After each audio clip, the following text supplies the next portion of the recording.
All right, let's talk about smart cities. When you hear that term, what pops into your head? Probably some futuristic skyline in, I don't know, Singapore, or maybe somewhere in Europe, right? Gleaming towers, self-driving cars, sensors everywhere. But what if I told you the smartest city in the world isn't the one with the fanciest gadgets, but the one that used technology to literally save its own soul?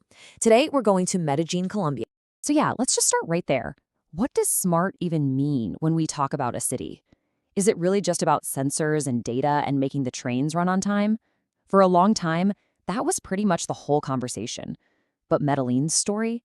Well, it forces us to throw that entire definition out the window. And this is where Medellín completely flips the script.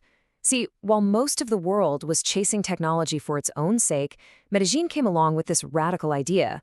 A city is only smart if its tech serves human dignity, if it's used to heal the deepest, ugliest wounds in a society.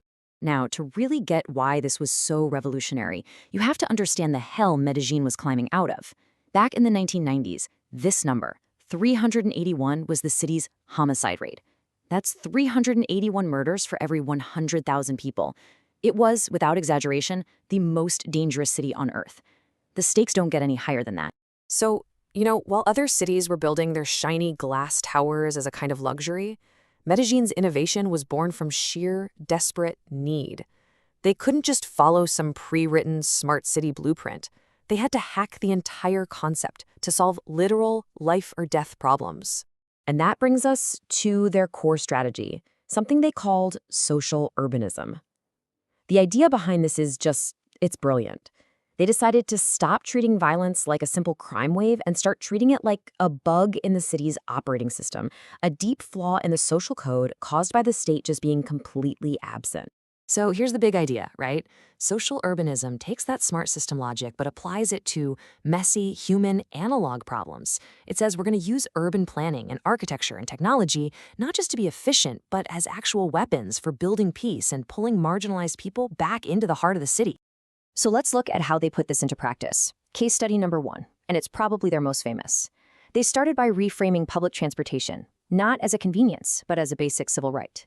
And this is just a perfect example. The Metro Cable, a system of gondolas, wasn't just some cool tourist attraction. It was a lifeline. It connected the isolated slums, the comunas stuck up on the hillsides, directly to the economic heart of the city down in the valley.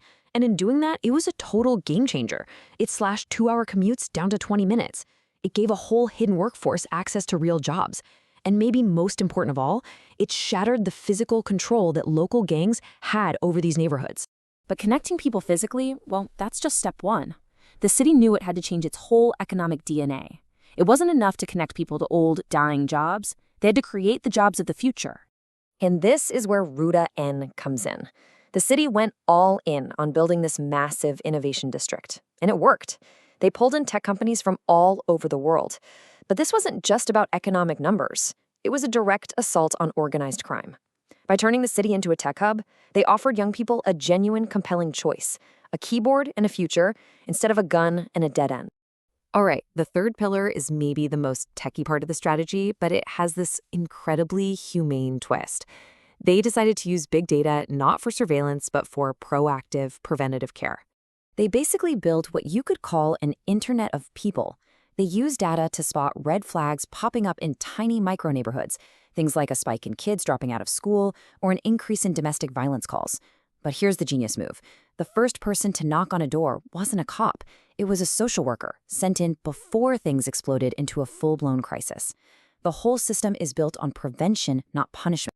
Okay, so when you zoom out, Medellín's story becomes even more powerful because it's not just about one city.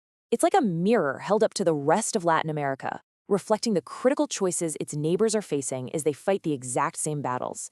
And I mean, look at this contrast. It is night and day. On one side, you have Medellín's path of integration. It uses technology to give a young person a laptop and teach them how to code. On the other side, you have a path of suppression, like in El Salvador, which uses that same tech for mass surveillance and throwing people in jail. You're effectively giving that same kid a criminal record. One path creates a future. The other just builds a social pressure cooker. Now, in places like Brazil and Mexico, the challenge looks a bit different.